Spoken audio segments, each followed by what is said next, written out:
Jean chapitre 15e, je prends le verset 13 où il est écrit, là c'est le Seigneur Jésus-Christ qui parle, s'adressant à ses disciples, et il dit, il n'y a pas de plus grand amour que de donner sa vie pour ses amis.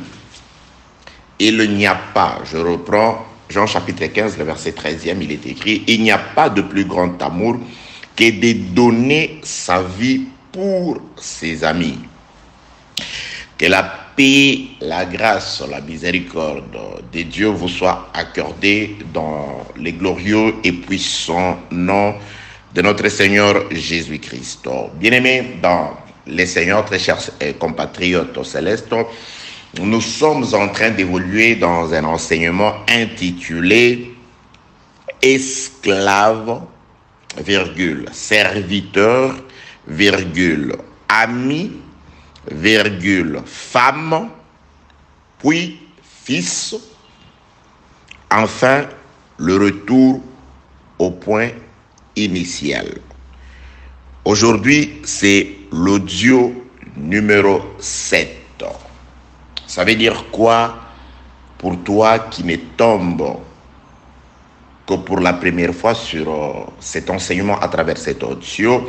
Je vais essayer de faire un petit résumé, mais je te conseille, comme je l'ai toujours fait, de pouvoir, si moyen il y a, te procurer les 6 précédents audios. Je crois que tu auras une idée, premièrement, sur ce qui est en train d'être dit ici. Et je trouve, selon mon humble avis, que ça te sera aussi salutaire. Ça peut aussi t'aider à voir, à mieux voir, à mieux percevoir la pensée qu'avait et qu'aura toujours Dieu pour son peuple. Que la paix, la grâce et la miséricorde de Dieu soient avec vous. De quoi sommes-nous en train de parler? De Jésus-Christ.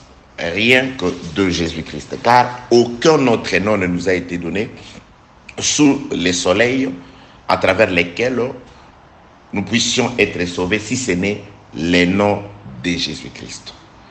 La pierre qu'ont rejeté ceux qui bâtissaient, qui est devenue la principale pierre de l'angle, c'est le Seigneur Jésus-Christ. C'est pourquoi nous ne pouvons parler que de Jésus-Christ. À travers une porte que nous appelons thème.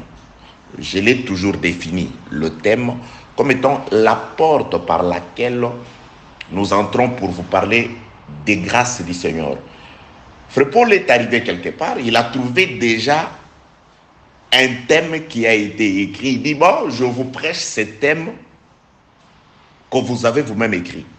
Il était dans la ville d'Athènes, il a vu une inscription sur un autel à un Dieu inconnu. Il dit, vous voyez ce thème-là, cette inscription sur votre autel, où vous avez fait des offrandes, où vous adorez, vous vénérez un Dieu inconnu, je vous prêche ce thème-là.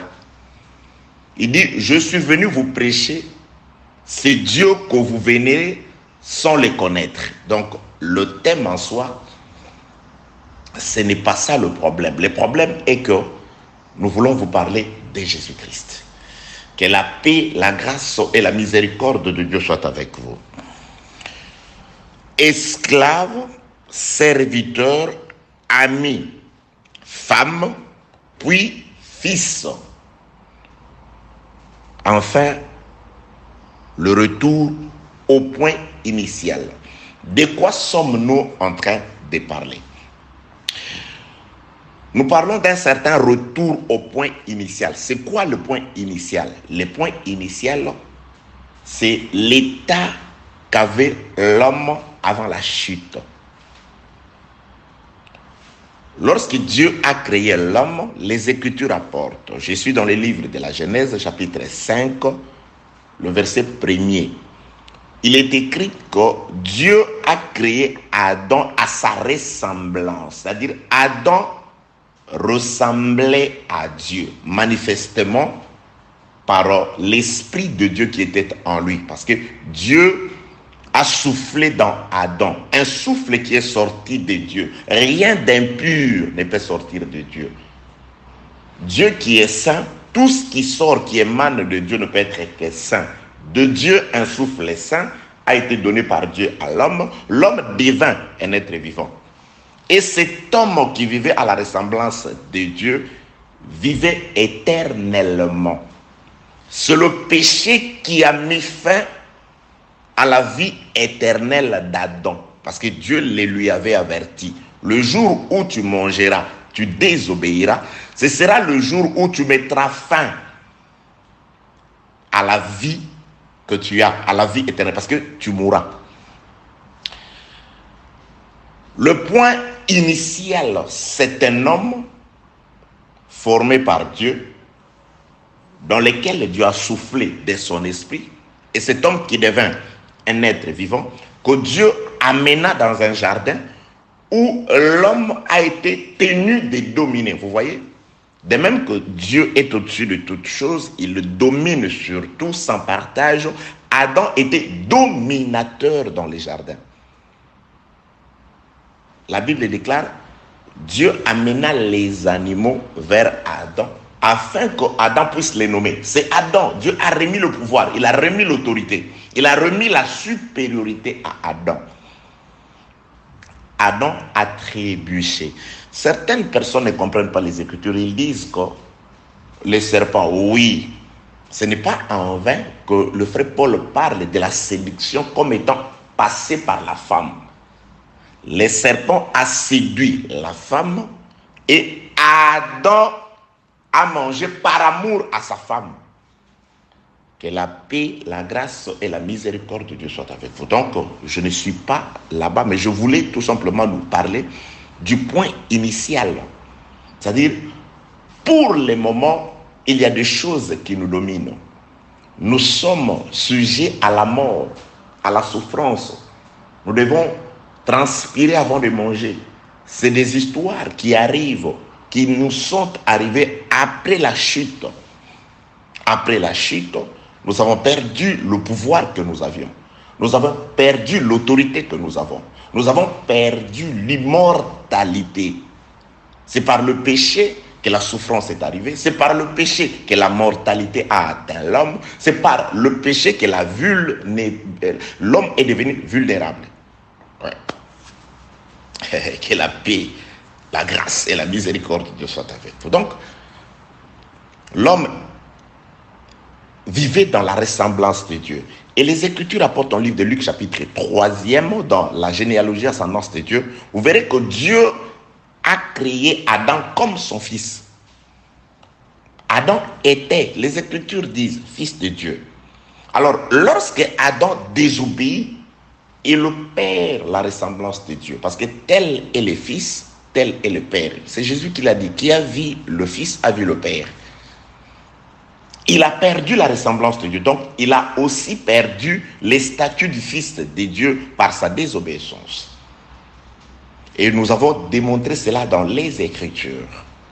Il y a eu un enfant qui vivait dans la maison de son père. Là, je suis dans le livre de Luc, chapitre 15e. Et cet enfant a demandé à son père sa part de bien, ce qui n'était pas mauvais. Mais il a commis l'erreur de pouvoir se séparer de la maison de son père. Il alla dans un pays éloigné. Et là, il se livra à la débauche. Pourquoi? Parce qu'il était loin de l'œil de son père. Il était loin du domicile paternel. Quel que soit le don que vous avez reçu du Seigneur, quelle que soit la grâce que vous avez, peu importe la puissance que vous avez, mais si vous vous éloignez de la maison de Dieu, de la parole de Dieu, de la crainte de Dieu, de la présence du Seigneur pour vous en aller loin, sachez que vous finirez par perdre ces dons-là. Vous finirez par tout perdre. Et cet enfant-là qui s'était éloigné après avoir bénéficié de la part importante des biens émanant de son père, quand il s'est éloigné de la maison paternelle, il s'est retrouvé tellement appauvri, ayant tout dépensé dans la débauche, qu'il est devenu esclave, c'est-à-dire serviteur. Un serviteur Il paissait le pourceau d'un homme de cette contrée-là. Il n'était même pas à mesure de manger ce que mangeait le cochon. Il n'était pas à mesure. Vous voyez comment le péché l'a réduit au stade d'un esclave. Il devint pauvre, il devient esclave. Exactement ce qu'est devenu l'homme après la chute. L'homme devint esclave du péché. L'homme devint sous la domination du malin. L'homme devient sujet à la mort, aux ténèbres. Le diable devint le maître de l'homme. Les esprits impurs dominèrent sur l'homme. Des nations païennes dominèrent sur les descendants de l'homme à travers la domination d'Israël dans le pays de l'Égypte. Toutes ces choses ont pour conséquence la chute par la désobéissance de notre premier parent qui est Adam. Que la paix, la grâce et la miséricorde de Dieu soient avec vous, bien-aimés dans le Seigneur. Lorsque l'homme pêche, il perd ces statuts-là. Lorsque cet enfant qui reçoit de son père des biens importants, il se sépare de la maison paternelle, comme dit le livre des Proverbes, que celui qui s'écarte de l'assemblée des saints reposera avec les morts. Lorsque vous vous écartez de la sainteté, de la crainte de Dieu, de la parole du Seigneur, c'est chez les morts que vous allez reposer, dans les ténèbres que vous reposez. C'est tout à fait évident que lorsqu'il y a une source lumineuse, une ampoule, un éclairage quelque part, à force de vous éloigner de cette source lumineuse, de cette ampoule, de cette lumière-là, petit à petit, les ténèbres vont vous gagner. À force de vous séparer, de vous éloigner de Dieu par votre comportement, votre conscience et vos activités, vous baissez le temps de la prière, vous baissez le temps de la méditation, vous devenez en tout cas éloigné par rapport aux activités ayant trait à la parole du Seigneur. Sachez que vous le vouliez ou pas, c'est les ténèbres qui vous gagnent. C'est ce qui est arrivé à cet enfant que la Bible, qu'on appelle le fils prodige. Donc, il s'est éloigné de la maison de son père et il est devenu esclave, travailleur, sans salaire, un esclave. Alors, lorsqu'il revient en lui-même, il dit non, voilà, par rapport au salaire des mercenaires qui travaillent dans la maison de son père, il dit non, je vais rentrer. Je veux refaire le chemin vers le point initial. Le point initial pour cet enfant, c'était quoi? C'était la maison de son père où il vivait comme prince. Il dit, je rentre là où j'étais. Et quand il prend la décision de rentrer, ce n'est pas aussitôt qu'il rentre qu'il va récupérer son statut de fils. Non.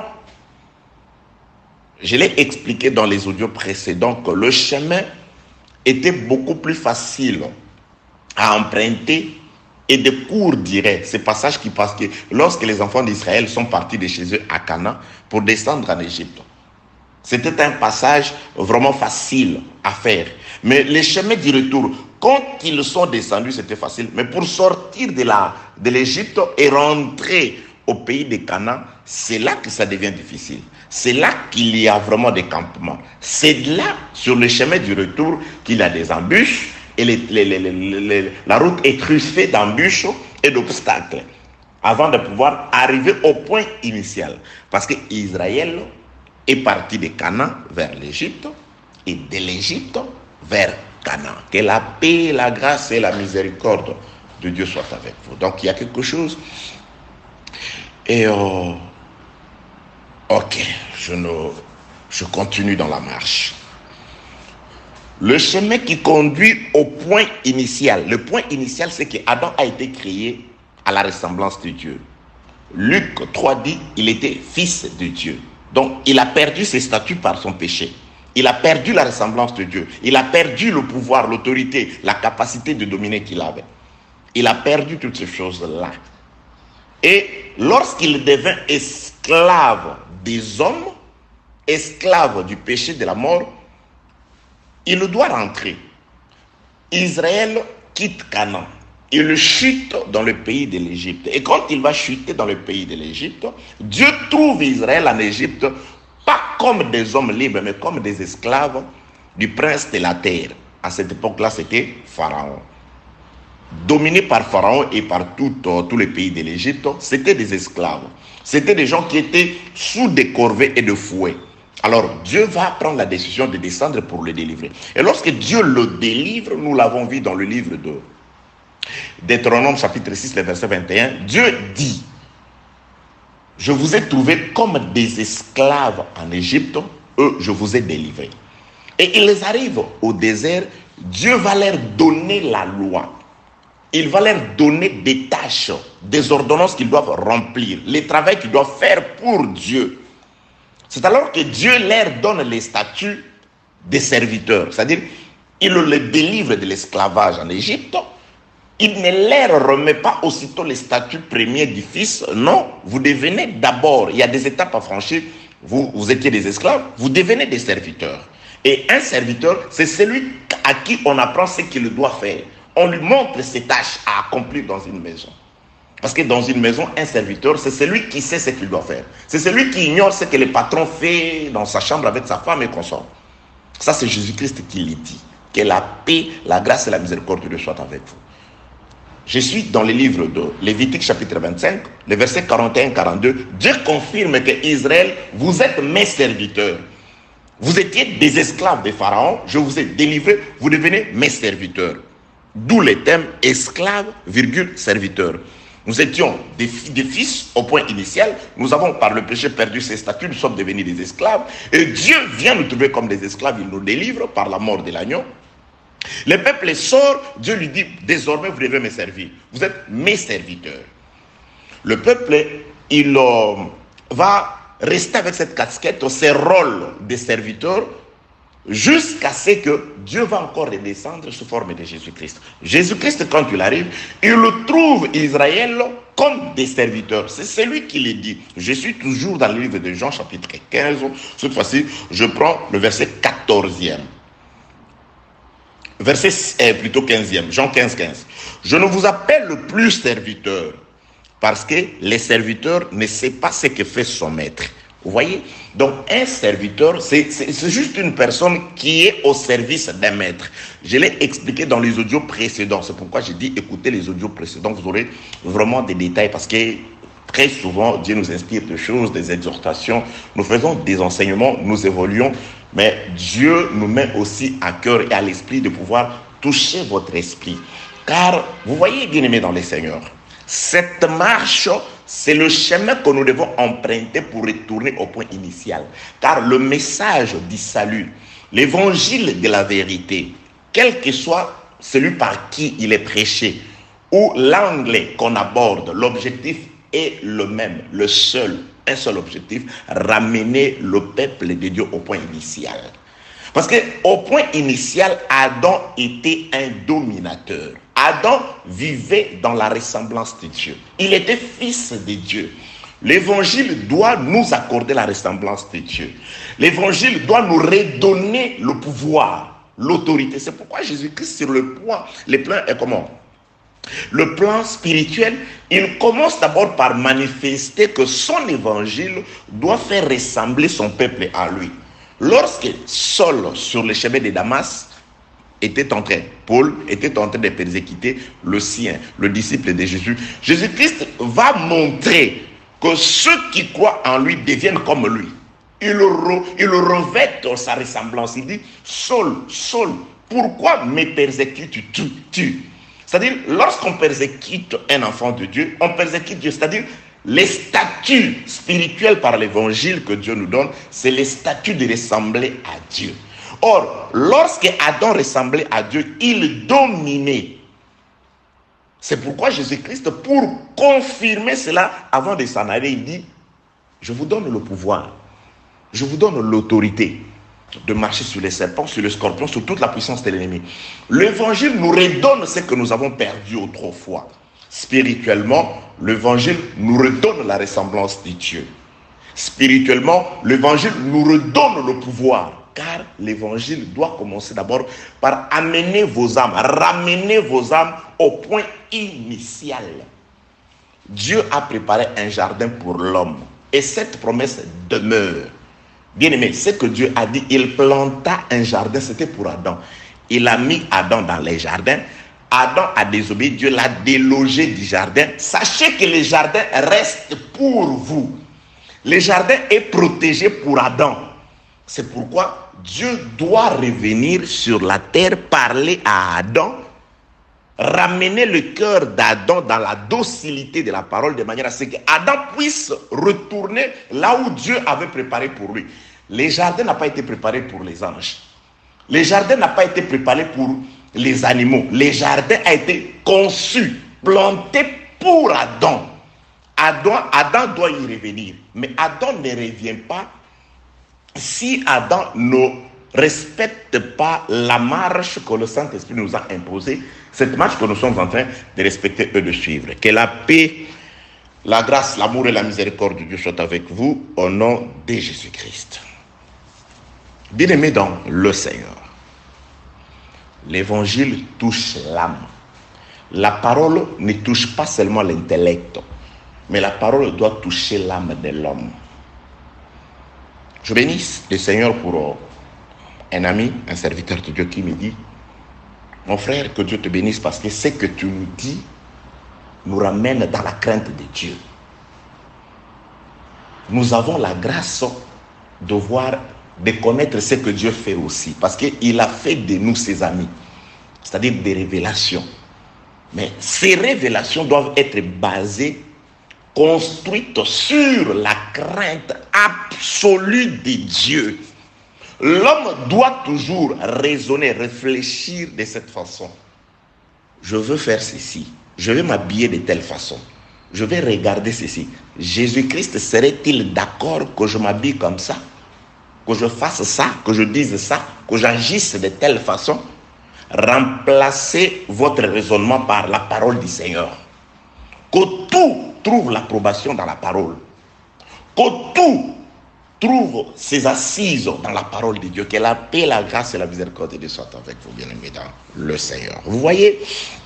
Donc, Jésus-Christ, quand il revient, il vient, il dit: voilà, je ne vous appelle plus serviteurs. C'est-à-dire, Jésus-Christ trouve ses disciples des serviteurs, c'est-à-dire des ignorants de ce que Dieu fait, mais des obéissants, des connaisseurs de ce qui est leur tâche, de ce qu'ils doivent faire. C'est pourquoi j'ai dit, tu dois savoir en tant que fille de Dieu, qu'est-ce que tu dois faire chaque jour pour Dieu.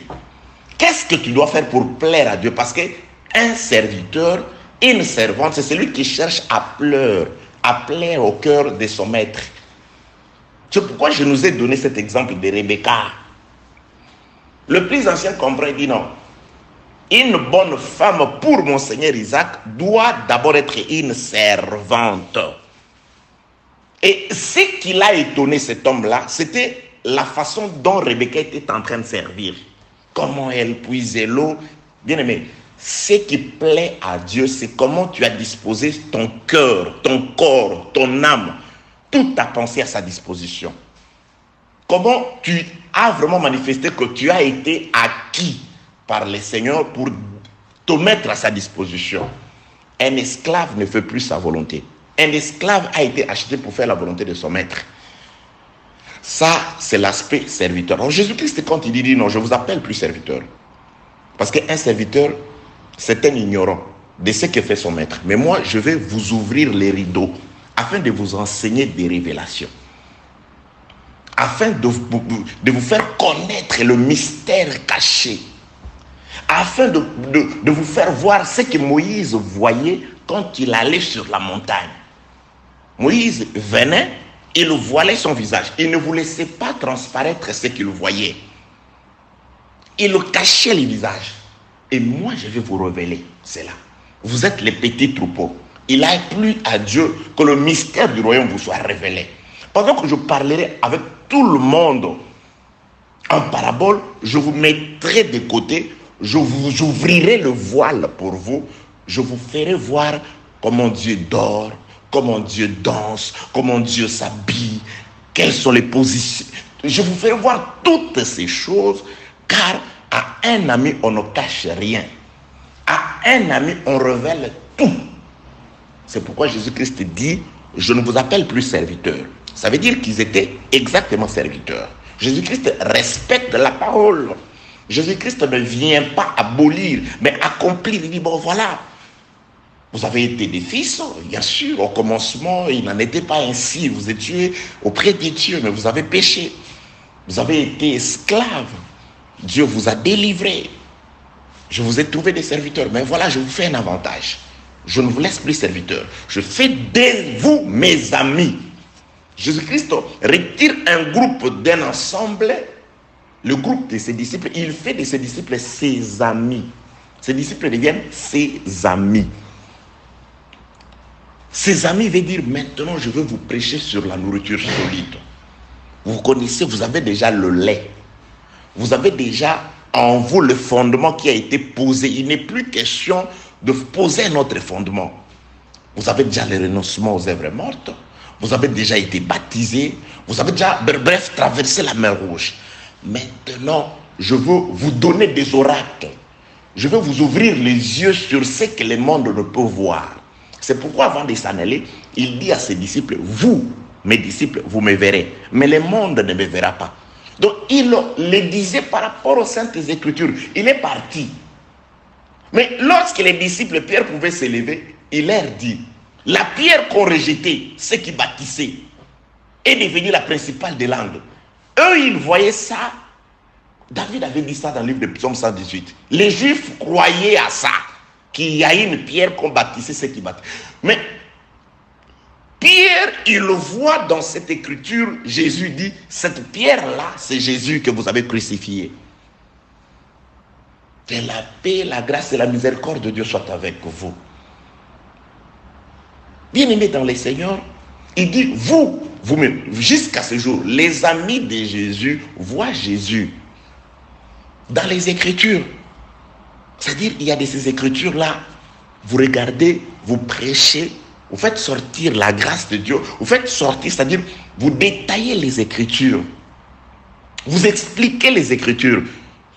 Toutes ces choses, révélations, prophéties, doctrines, connaissances, basées sur les services. C'est des serviteurs. C'est aux serviteurs de Dieu que Jésus-Christ donne la révélation. C'est aux serviteurs de Dieu que Jésus-Christ va ouvrir le voile afin de contempler ce qui était caché autrefois. Le lieu saint des saints où Dieu s'est rencontré avec Moïse. Vous devez aller là-bas. Je veux vous amener avec moi. Comme les souverains sacrificateurs entraient avec le pierre sur ses épaules ainsi que sur son pectoral. Je veux vous ramener avec moi. Vous verrez comment on fait l'expiation. Vous verrez comment Dieu descend. Qu'est-ce qu'il me dit? Bien-aimé, le Saint-Esprit est venu nous révéler ce qui était caché autrefois. Le Saint-Esprit est venu nous révéler ce que Dieu fait. Jésus-Christ l'a dit. Jean 15, 15. Je ne vous appelle plus serviteur parce que le serviteur ne sait pas ce que fait son maître, mais je vous appelle ami parce que je vous ai fait connaître ce que j'ai appris de mon Père.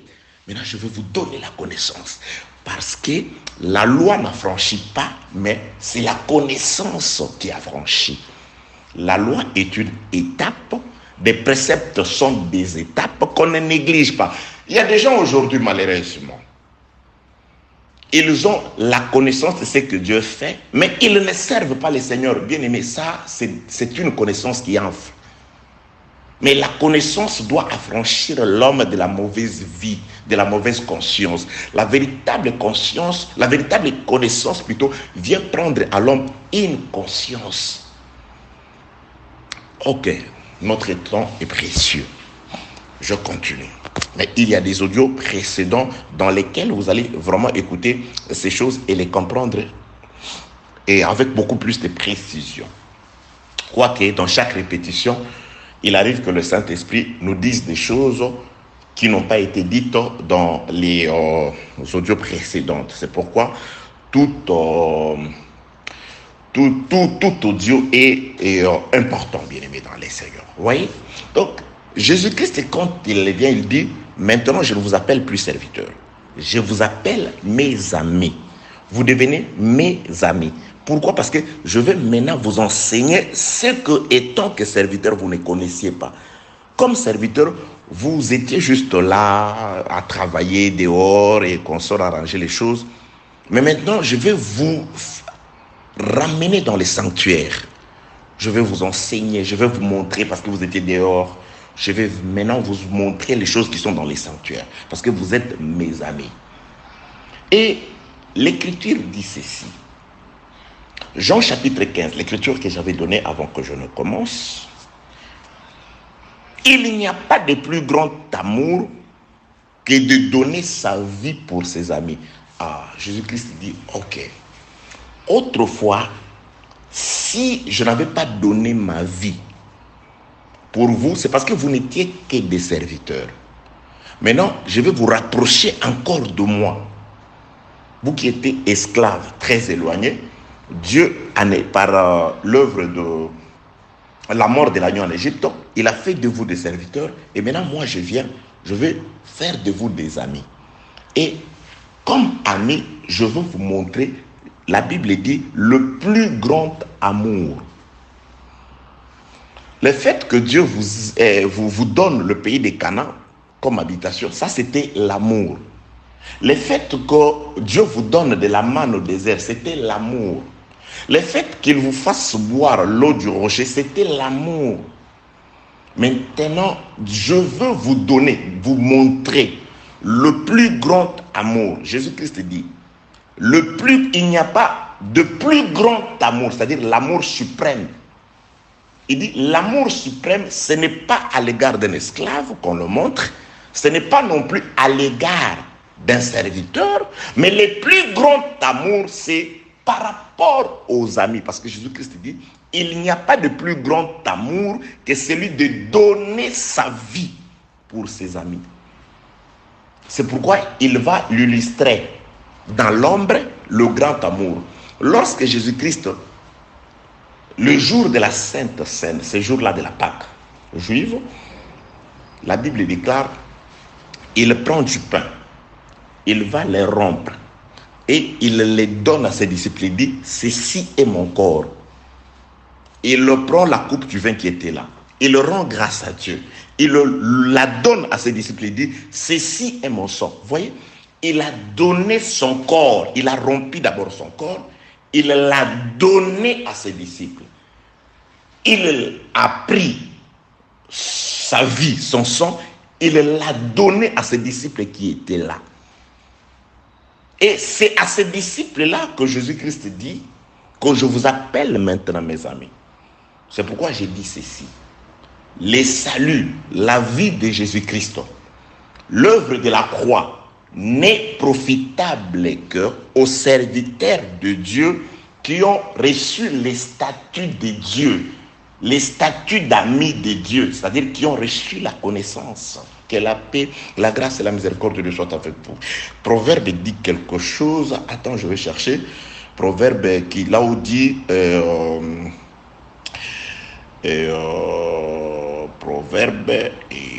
proverbe, je crois.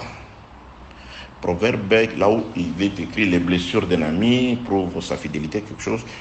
Attendez. Proverbe chapitre 27, le verset 6e. Écoutez ce qui est écrit.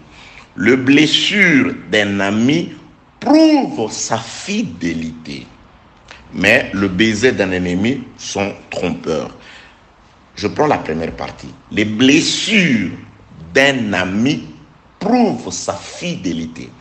Je sais pourquoi les mots qui vont nous intéresser ici, c'est ami et fidélité. Avant de pouvoir entrer dans à l'étape suivante qui est après ami, c'est la femme. Le Saint-Esprit par le frère Salomon, je crois bien, dit quelque chose.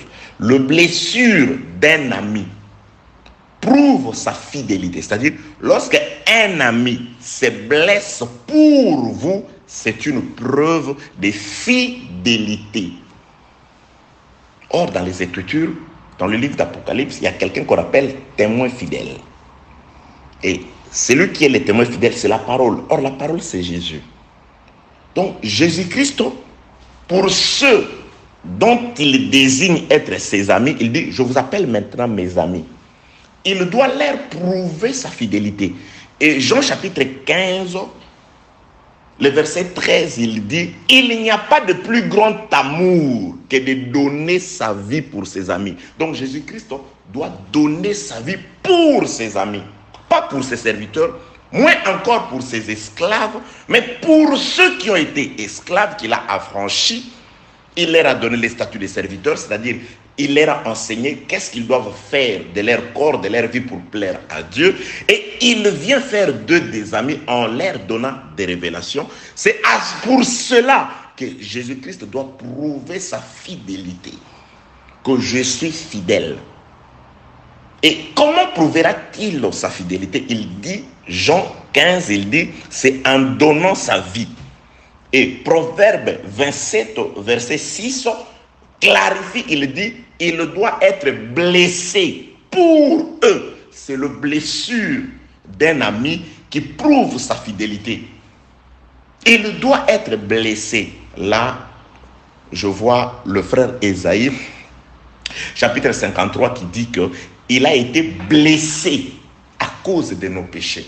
Celui qui a été blessé à cause de nos péchés, c'est celui qui a été conduit comme un agneau sans défaut, qui ne disait rien, qui était muet devant ceux qui l'attendent. L'agneau sans défaut, qui a été blessé à cause des iniquités de ses amis, c'est le Seigneur Jésus-Christ. Donc, lorsque Jean 15, 15, Jésus-Christ dit, je vous donne les statuts des amis, c'est-à-dire, il préparait déjà un groupe pour qui il va donner son sang, il va se blesser, il va donner sa vie afin de devenir fidèle. Or, lorsqu'on parle de la fidélité, là, le frère Paul, dans le livre de 1 Corinthiens, chapitre 7e, là, la relation évolue. Certes, on peut être fidèle dans l'amitié, mais la fidélité, lorsque ça devient la fidélité, là, ça dépasse le cadre de l'amitié, c'est-à-dire, cet ami-là, on doit encore le faire monter des statuts, le faire changer des statuts. Lorsqu'on donne sa vie pour ses amis, on manifeste sa fidélité. Et lorsqu'on manifeste la fidélité à l'égard d'un ami, cet ami-là devient la femme. Que la paix, la grâce et la miséricorde de Dieu soient avec vous. Je résume. La femme du Seigneur Jésus-Christ est d'abord son serviteur. La femme de Jésus, c'est sa servante. C'est celle qui est au service du Seigneur. Lorsqu'on la regarde, on la voit comme Rebecca, en train de servir, en train de se mettre à obéir à la volonté du Saint-Esprit à travers le plus ancien qui est parti de la maison d'Abraham, qui est revenu pour la chercher.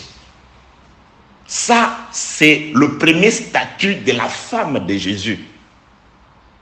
On est d'abord servante ou serviteur. Ensuite, une femme, une épouse, ce n'est pas seulement celle qui est au service de la parole, mais c'est aussi celle qui a la connaissance de son mari, la connaissance de Dieu. Bien aimé, vous ne pouvez pas prétendre être la femme de quelqu'un si vous ne maîtrisez pas, vous ne connaissez pas cet homme-là. Comment une femme ne peut-elle pas reconnaître son mari? Une femme doit reconnaître son mari. Une femme doit reconnaître, parce que Rebecca, je parle de Rebecca, parce que Rebecca a reconnu son mari, sans parole, juste, elle a vu. Ah, n'est-ce pas là mon Seigneur Isaac? Parce qu'elle a écouté, et on lui a parlé des choses qui se passaient de l'autre côté du voile, parce que le plus ancien de la maison d'Abraham a commencé de parler d'Isaac et de Abraham à Rebecca avant que Rebecca n'atteigne, ne puisse croiser, ne puisse se rencontrer avec l'homme. Malheureusement, il y a des gens, quand on leur enseigne les Écritures, quand on leur parle de la parole de Dieu, de comment on doit se comporter, de comment on doit vivre, ils disent, ah, vous aussi, on en a marre, on attend seulement ce jour-là. Ne vous en faites pas, ce jour-là, vous ne l'attendez pas. Parce que vous ne connaissez pas le lieu du rendez-vous. Le lieu du rendez-vous, l'habit qui correspondra à la volonté du mari, ne les connaît, et les lieux, et la vie, et l'heure, l'épouse. C'est à elle que les choses sont révélées.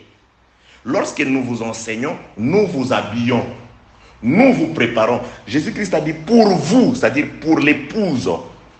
Ce jour-là ne sera pas une surprise, ce ne sera pas comme un voleur, parce que vous connaissez les jours, vous connaissez les temps. Oh, bien-aimés dans les Seigneurs, d'où l'importance de pouvoir être avec ceux qui ouvrent le voile pour vous, qui vous introduisent de l'autre côté du voile, qui vous révèlent des choses.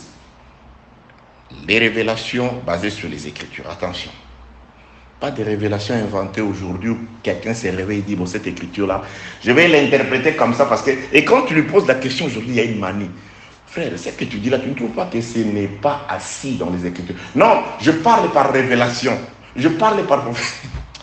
Que la paix, la grâce et la miséricorde de Dieu soient avec vous. Non, il y a plusieurs couleurs, il y en a plusieurs, mais toutes les couleurs doivent être posées sur une seule tunique.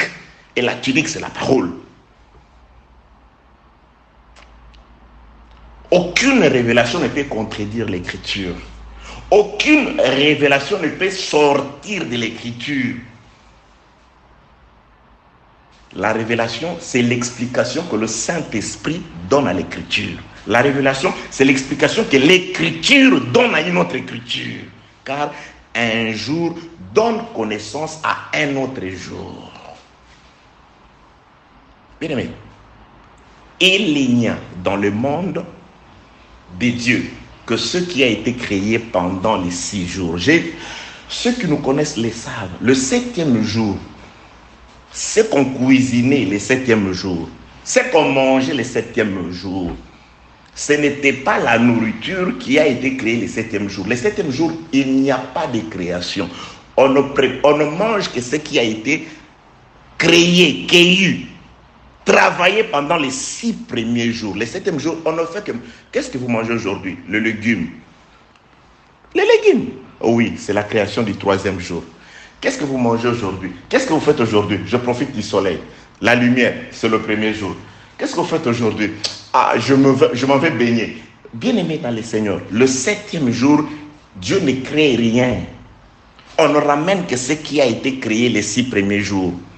Israël ne travaille pas. Il ne mange que ce qui a été cuisiné les 6 premiers jours.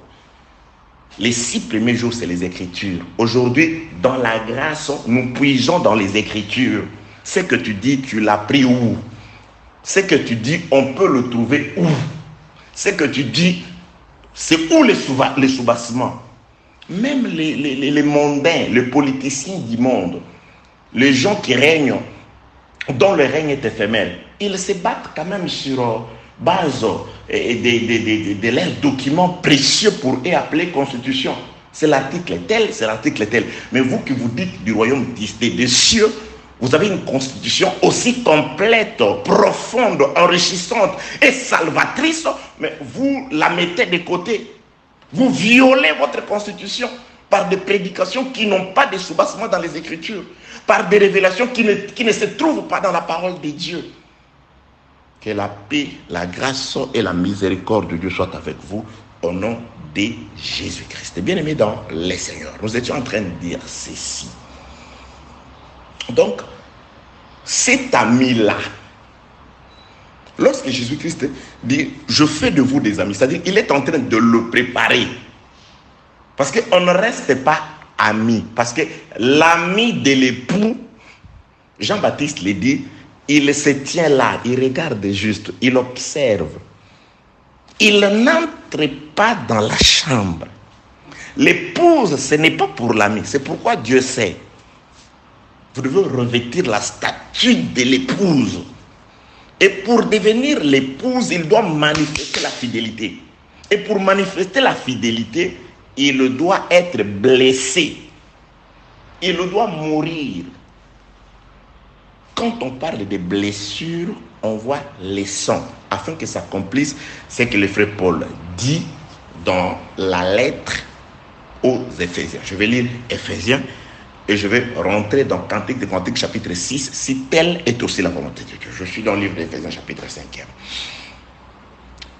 Que la paix de Dieu soit avec vous au nom de Jésus-Christ. Bien-aimés dans les Seigneurs, ça, c'est la marche à suivre pour être sauvé. Éphésiens chapitre 5. Je commence au 22e verset. Femmes, soyez soumises à vos maris comme au Seigneur. On parle de la femme par rapport à sa soumission à son mari. Qui est une femme? Définition dans les Écritures, c'est celle qui est l'amie de Jésus-Christ, que Jésus-Christ a trouvé serviteur, que Dieu avait trouvé esclave. Dieu nous a trouvé esclaves, il nous a délivrés et a fait de nous des serviteurs. Jésus-Christ vient nous trouver des serviteurs, il nous a franchis et fait de nous de ses amis. Et maintenant, il doit faire quelque chose. Il doit montrer la fidélité à ses amis. Et quand il montre la fidélité à ses amis, Jésus-Christ devient l'époux. Et automatiquement, les amis deviennent l'épouse. Car l'épouse, c'est ça la femme de l'époux. D'où les thèmes esclave, serviteur, ami, virgule, femme. Donc la femme de Christ, c'est son serviteur, c'est sa servante, c'est son ami. Les amis, bien-aimés, se parlent. L'homme parle, la femme répond. La femme parle, la femme présente aussi ses préoccupations. Comment tu veux dire que tu es l'ami de Jésus, mais tu ne parles pas avec lui? Dieu peut nous parler par divers moyens. La prédication, l'enseignement, la parole des connaissances, les dons et tout, même par un païen. Dieu peut te parler par un païen. Tu fais quelque chose d'erroné, le païen va te dire, même toi aussi frère, même toi aussi une sœur. Même un païen, il te dit, infirmière du chanvre. Un drogué, il peut te dire, oh, même toi aussi, pasteur, ah, toi, va là-bas. Non, non, Dieu te parle par lui. Parce qu'il dit, il comprend que lui, c'est un chanvreur, c'est un drogué, il peut faire ça, mais pas toi. Les païens savent la limite, que non, un pasteur, il ne peut pas faire ça. Dieu peut nous parler dans la prédication, Dieu nous parle à l'église, la prophétie, Dieu nous parle de différentes manières. Dieu nous parle, mais toi, tu n'as qu'une seule façon de parler à Dieu, c'est la prière. Je ne sais pas, trouve-en une autre façon et dis-le-moi. Comment tu peux dire à Dieu? Si tu souffres, tu pries. Quand tu as de la joie, tu chantes des cantiques à la gloire du Seigneur. Tu t'adresses à lui dans la prière. Tu pries, il n'y a que la prière, la seule voie qui t'a été donnée par laquelle tu peux t'adresser à ton mari, le louer, le glorifier, le sanctifier, le remercier ou te plaindre. C'est la prière. La conversation doit être réciproque entre l'homme et la femme, entre les amis. La fréquence de la conversation, c'est ce qui nourrit d'ailleurs l'amitié. Que la paix, la grâce et la miséricorde de Dieu soient avec vous. Je suis dans le livre d'Éphésiens. Je suis dans le livre d'Éphésiens. Éphésiens chapitre 5e, le verset 22e. Femmes, soyez soumises à vos maris comme au Seigneur. Car le mari est le chef de la femme. Comme Christ est le chef de l'Église, qui est son corps et dont il est le sauveur. Je descends dans la lecture, j'expliquerai après. Or, de même que l'Église suivait très bien, et soumise à Christ, les femmes aussi doivent être à leur mari en toutes choses. Marie, aimez vos femmes comme Christ a aimé l'Église et s'est livré lui-même pour elle afin de la sanctifier par la parole, après l'avoir purifiée par l'eau du baptême, afin de faire paraître devant lui cette église glorieuse, sans tache, ni ride, ni rien de semblable, mais sainte et irrépréhensible. C'est ainsi que le mari doit aimer leur femme comme leur propre corps. Celui qui aime sa femme s'aime lui-même. Car jamais personne n'a haï son propre chair, n'a haï plutôt sa propre chair, mais il la nourrit, il en prend soin, j'aime ces passages d'écriture, comme Christ le fait pour l'église. Parce que nous sommes membres de son corps. C'est pourquoi l'homme quittera son père et sa mère et s'attachera à sa femme et les deux deviendront une seule chair. Ce mystère est grand. J'ai dit cela par rapport à Christ et à l'Église. Du reste, que chacun de vous aime sa femme comme lui-même et que la femme respecte son mari. Bien-aimés dans le Seigneur, nous sommes dans la femme avant de pouvoir devenir fils et retourner au point initial. Vous allez vous rendre compte que et fils de Dieu, c'est celui qui renferme en lui tous les critères. Je nous donne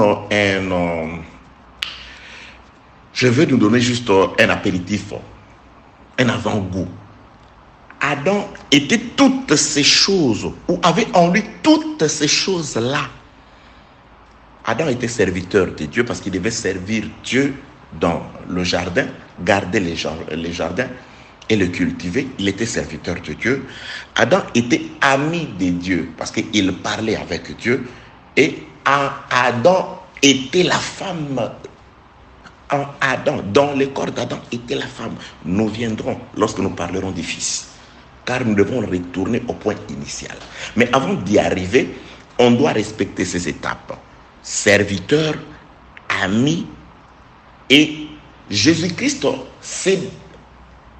il fait de son ami après avoir reçu des blessures. C'est de son ami que Jésus-Christ fait de la femme. La femme, l'épouse, l'église, c'est l'ami de Christ. Ça veut tout simplement dire, dans l'église, il y a le service du Seigneur et dans l'église, il y a la connaissance. Bien aimé, une église sans la connaissance n'en est pas une. N'en est pas une. L'église, c'est la crainte de Dieu. L'église, c'est aussi une connaissance très approfondie. Car l'église, la femme doit connaître son mari. Et la femme doit respecter, c'est pourquoi on parle de soumission, c'est-à-dire est soumise ou soumise, c'est celle qui est une servante. La femme a la connaissance et la femme a l'amour de son mari. Je reviens à quelque chose, verset 24. Or, de même que l'Église est soumise à Christ, la femme aussi doit l'être à l'égard à leur mari, en toutes choses. Marie, aimez vos femmes, comme Christ a aimé l'Église et s'est livré lui-même pour elle. Vous voyez, là où il est écrit que les blessures d'un ami prouvent sa fidélité. Donc, il y a un ami qui doit se blesser pour ses amis. Et quand il se blesse pour ses amis, c'est une preuve de fidélité. Donc la preuve de fidélité de Dieu, c'est l'œuvre de la croix. C'est à Golgotha. C'est là où il s'est donné. C'est là où il s'est blessé afin d'accomplir Jean 15, 13. Il n'y a pas de plus grand amour que celui de donner sa vie pour ses amis. Il va donner sa vie pour ses amis par la fidélité. Retenez, la fidélité, c'est les blessures. Je suis dans le livre de Ésaïe chapitre 53. Il a été blessé à cause de nos péchés. À cause du péché de ses amis, il va accepter d'être blessé. Il va accepter de mourir, de souffrir. Il va accepter de répandre son sang afin de manifester la fidélité. C'est pourquoi il est écrit, Marie, aimez vos femmes, Ephésiens 5, 25, comme Marie, aimez vos femmes, comme Christ a aimé l'Église et s'est livré lui-même pour elle. Il s'est livré lui-même pour elle. Il va donner sa vie pour elle.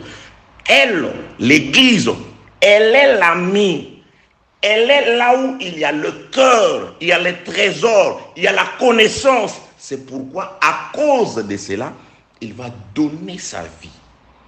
Je donne un exemple. Jésus-Christ donne la parabole, il dit, un homme qui a trouvé un champ dans lequel il y a les trésors. Lorsque un champ renferme les trésors, Jésus-Christ donne cette parabole. Il dit, cet homme-là, qu'est-ce qu'il va faire? Il va vendre tout ce qu'il a. Il va vendre tout ce qu'il a pour revenir acheter ce champ-là. Lorsque vous êtes l'ami de Christ et qu'il y a en vous les trésors de Dieu, la connaissance, il vous révèle ce que son Père fait, il doit vous laisser aller tout vendre. Or, qu'est-ce que Jésus-Christ qui a trouvé l'ami dans lequel il a lui-même mis les trésors de la connaissance, il dit maintenant, je veux vous montrer le grand amour. Je vais me livrer pour vous.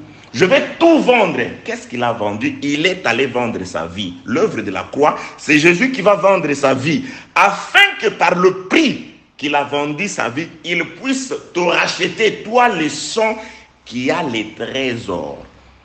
Aussi, ne sera enlevé, ne sera racheté de ce corps du péché que le champ plutôt, dans lequel il y a les trésors. Il y a les trésors, il y a la connaissance. Et les trésors transforment les champs qu'il a. Parce qu'un champ qui a les trésors, lorsqu'elle reçoit la sémence, elle doit manifester. Les 3 premiers champs, leur problème était que c'était des champs sans trésor. C'était des champs où il n'y avait pas la foi. Le 4e champ, les terrains, la 4e partie du terrain qui a reçu la sémence et qui l'a produit 30, 60 et 100. C'est cette partie où il y avait la foi. C'est cet homme qui a la foi. C'est les enfants de Dieu. Ok, bien-aimés dans les Seigneurs. Esclaves, c'est ce que nous sommes devenus après le péché. Serviteurs, c'est ce que nous sommes devenus après que Dieu nous ait rachetés. Jésus-Christ vient trouver des serviteurs et il fait de ces serviteurs les amis. Il leur donne les trésors et il va montrer sa fidélité à l'égard de ses amis. Comment faire? Il doit aller vendre tout ce qu'il a. Il va aller vendre ce qu'il a. Qu'est-ce que Jésus va vendre? Il va vendre sa vie parce que c'est Jésus qui vend sa vie. Parce que c'est celui qui dit à Judas Iscariote, il dit, celui à qui je donnerai le morceau de pain trempé, c'est celui-là qui me trahira. Il prend, lui Jésus, il prend le morceau de pain, il le trempe, il le remet à Jésus. Et il ne se limite pas là. Il va envoyer Judas, il remet à Judas. Il dit à Judas, va faire ce que tu as à faire. Judas se leva promptement, sur ordre de Jésus. Qu'est-ce qu'il avait à faire? Jésus lui a donné la mission d'aller me vendre, d'aller chez les sacrificateurs, parce que j'avais déjà préparé le cœur du sacrificateur afin qu'il puisse accepter ton offre. C'est Jésus qui a manipulé le cœur des sacrificateurs. C'est Jésus qui leur a même inspiré le prix afin que s'accomplissent les Écritures. C'est l'Esprit de Dieu qui a tout préparé. Le frère Pierre dit, c'est selon les desseins de Dieu que vous avez crucifié le Seigneur, afin qu'aujourd'hui, en son nom, cet homme qui était malade, boiteux, puisse être guéri. Vous avez accompli toutes ces choses, croyant faire du mal, mais vous accomplissiez les desseins de Dieu. Un homme qui trouve un champ, qui a un trésor, qui s'en va vendre tout ce qu'il a dit Jésus-Christ, il revient pour acheter ce champ-là. L'église, c'est un champ qui a les trésors. Jésus-Christ est allé se vendre à la croix. Avec ses prix, il nous rachète aujourd'hui spirituellement. Et il reviendra nous prendre parce qu'il nous a trouvés avec un trésor. Car la foi que nous avons reçue, ce n'est pas dans les temps que nous l'avons reçue, mais la foi est un don dû le frère Jude que nous avons reçu depuis le commencement. Voilà, bien-aimés dans le Seigneur, notre marche. L'homme était au point initial, fils de Dieu vivant à la ressemblance de Dieu. Il a chuté, il est tombé, il a perdu cette nature, il est devenu esclave du péché, esclave du monde, esclave par l'illustration d'Israël en Égypte. Dieu dit, Exode 3, j'ai écouté les cris, je vis la souffrance, j'ai entendu le plaire, je descends pour te délivrer. Et quand il descend, il délivre le peuple, il ne lui donne pas aussitôt les statuts du fils, il le dit, maintenant vous devenez mes serviteurs. Je suis dans les livres de Lévitique chapitre 25, le verset 41 et 42 et 43. Vous devenez mes serviteurs. Jésus-Christ arrive, Jean 15, il dit, je ne vous appelle plus serviteur. Maintenant, je vous appelle mes amis, parce qu'un serviteur est un ignorant partiel. Il ignore ce que son maître fait. Mais moi, je veux vous enseigner tout ce que j'ai appris de mon Père. C'est pourquoi vous devenez mes amis. Et les Écritures disent, après avoir fait de ses disciples des amis, les Écritures disent, les blessures prouvent la fidélité d'un ami. Donc, il doit prouver qu'il est un ami fidèle. Qu'est-ce qu'il doit faire? Il doit se blesser. À Golgotha, il a été blessé. qui nous dit que l'œuvre de la croix, Jésus a été blessé. Ésaïe chapitre 53 parle de la mort de Jésus comme étant le fait qu'il soit blessé à cause de nos iniquités. Et le frère Pierre nous rassure aussi que c'est par ces blessures, ces meurtrissures, que nous sommes guéris de toutes nos infirmités aujourd'hui. Bien-aimés dans le Seigneur, Dieu nous aime. Et quand il montre la fidélité pour ses amis, l'ami cesse d'être seulement l'ami. L'ami reçoit comment ça s'appelle déjà un échelon supérieur. Il devient femme. L'ami qui ne pouvait se limiter qu'au niveau du salon, faire la salle de bain, entrer dans la cuisine et consort. Maintenant, l'ami va entrer dans la pièce secrète de l'époux, les chambres. Et il va se poser à l'endroit le plus réservé et protégé, le lit. C'est ce que nous allons voir prochainement. Pour aujourd'hui, que le Dieu Tout-Puissant, le Créateur des cieux et de la terre, qui a créé les cieux et la terre, vous bénisse au nom de Jésus-Christ.